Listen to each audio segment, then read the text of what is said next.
क्या नाम भैया आपका? लवी देसवाल। लवी देसवाल। हाँ जी। तो कैसे बैठे हुए थे यहाँ चौराहे पर?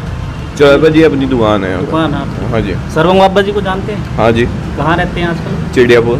चिड़ियापुर। हाँ जी। तो गए कभी आप मिलने? हाँ जी गए थे। हाँ, क्या तो हुआ? बदतमीजी करी, मिलन नहीं दिया।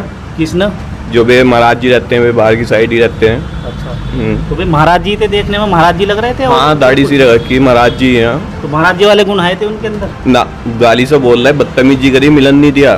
मिलन नहीं दिया? हाँ जी। तो अकेले ही थे या फैमिली वाले लोग भी थे साथ में? फैमिली वाले भी थे। फैमिली वाले। हाँ जी। आपका क्या नाम है? मेरा नाम ललित लांबा है। यहीं पर दुकान है हमारी, किसान मशीन स्टोर, बालकिशनपुर चौराहे पर। हम अभी पिछला 1-1.5 महीने का समय हुआ है। हम लोग हरिद्वार से वापसी आ रहे थे विद फैमिली से। तो एक बेटा है मेरा 6 साल का, उसने जो है उस समय बाबा से मिलने की जिद की। हमने गाड़ी वहीं रोक के जो है हम मिलना चाहते थे। हम कुछ अपने साथ में भेंट स्वरूप कुछ फल भी लेके गए थे। तो जब हम लोग वहाँ पहुँचे तो उनके जो मुख्य सेवक हैं वो दाढ़ी रखते हैं, पतले से हैं, नाम मुझे नहीं पता क्या है। वो आपके चैनल पे वायरल भी हो रहा है। वो थे और 1-2 लोग थे। तो उन लोगों ने वहाँ पर जो है मतलब बच्चे की जिद थी, हमने कहा कि बाबा के दर्शन करा दो। उन्होंने वहाँ पे अंदर नहीं जाने दिया। ताला लगा हुआ था, बोला कि सिर्फ सोमवार के दिन मिल सकते हैं। वो जो है बच्चा हमारा रोने लगा, लेकिन उन्होंने दर्शन नहीं कराए। इतना होने के बाद हमने बार बार रिक्वेस्ट की कि साहब जो है करा दो। उन्होंने जो है वहाँ से बदतमीजी करके वो बाहर की तरफ कर दिया। हम लोग वहाँ से लौट आए। हम फिर दोबारा सोमवार के दिन गए। तो सोमवार के दिन वहाँ पे काफ़ी भीड़ थी। तो जितनी भी पब्लिक थी वहाँ पे रहे होंगे लगभग 300-350 आदमी होंगे वहाँ पर लगभग। तो सबके साथ में वही एक तरीके से व्यवहार कर रहे थे कि वो इधर बैठो, ये करो, वह करो। और मतलब इतना ज़्यादा घटिया तरीके से वो करते हैं। लोगों की आस्था है बाबा जी में है, लेकिन उनके जो मुख्य सेवक हैं वो बाबा की जो छवि है उसको धूमिल कर रहे हैं। और जो है इस तरीके से ये जो आस्था है वो धीरे धीरे लोगों में ख़त्म हो रही है और लोगों ने जाना कम कर दिया। मुझसे जुड़े हुए लगभग 50-60 आदमी हैं जो बाबा जी जब नवादा रहते थे तो यहाँ से ही उनमें आस्था है।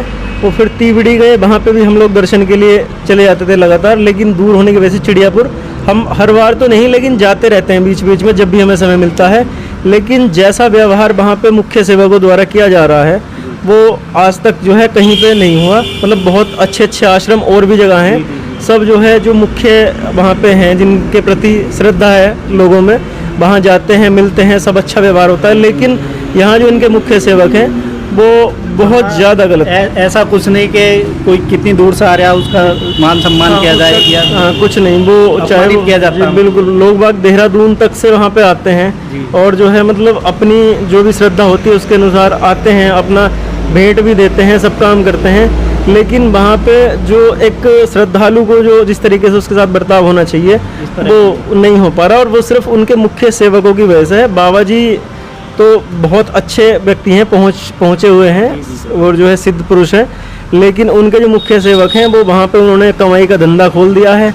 और जो है पिछले रास्ते से संभवतः जो सुनने में आया है वो पिछले रास्ते से पैसे लेके उसमें जो है एंट्री भी कराते हैं। तो अभी क्या होना चाहिए, आपको क्या लगता है पब्लिक को क्या करना चाहिए, या वहाँ से जैसे ये मुख्य सेवक बने हुए हैं इन लोगों का क्या होना चाहिए? या तो ये हो कि ये जो मुख्य सेवक बन के वहाँ पे जो बहरूपी बैठे हुए हैं इनके खिलाफ कोई सख्त एक्शन होना चाहिए। जैसे इन्होंने मीडिया के साथ भी बदतमीजी की, उस पर कोई एक्शन होना चाहिए। और बाबा जी को तो हम ये चाहते हैं कि ये जहाँ शुरुआत इन्होंने की थी नवादा, यहाँ बहुत अच्छा स्थान है इनके बैठने का, यहाँ पर या फिर बिजनौर में ये वापसी आए तो यहाँ इनके लिए जो है बहुत बेहतर रहेगा और श्रद्धालु जो है पूर्व की भांति इनसे जुड़ेंगे।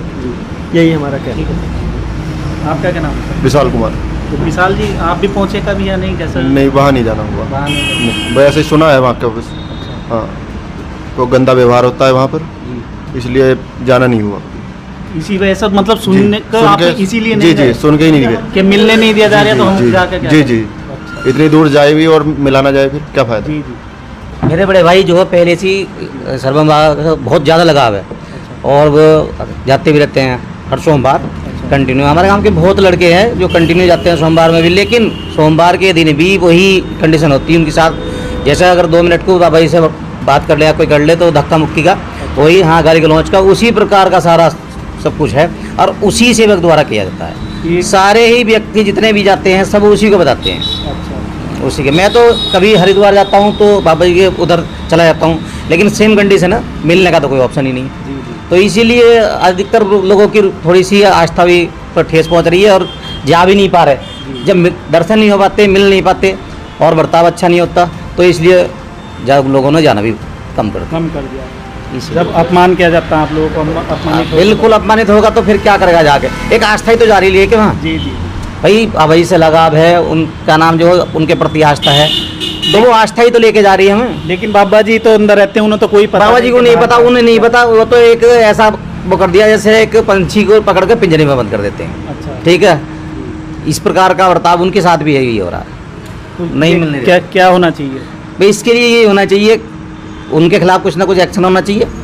हाँ, और देखो अब ये तो आज़ाद व्यक्ति हैं, तो उन्हें पिंजरे में रहना पसंद नहीं है। अब उनका तो एक सिस्टम था, पहले यहाँ रह रहे थे तो हर मावस को गंज जाया करते, हमारे गांव को भी निकल के जाते थे, बहुत सारे आदमी जाया करते मावस में गंगा नहाने सुबह सवेरा, और कहीं भी किसी के यहाँ रुक जाते थे, कहीं भी भोजन कर लेते थे। और इस प्रकार एक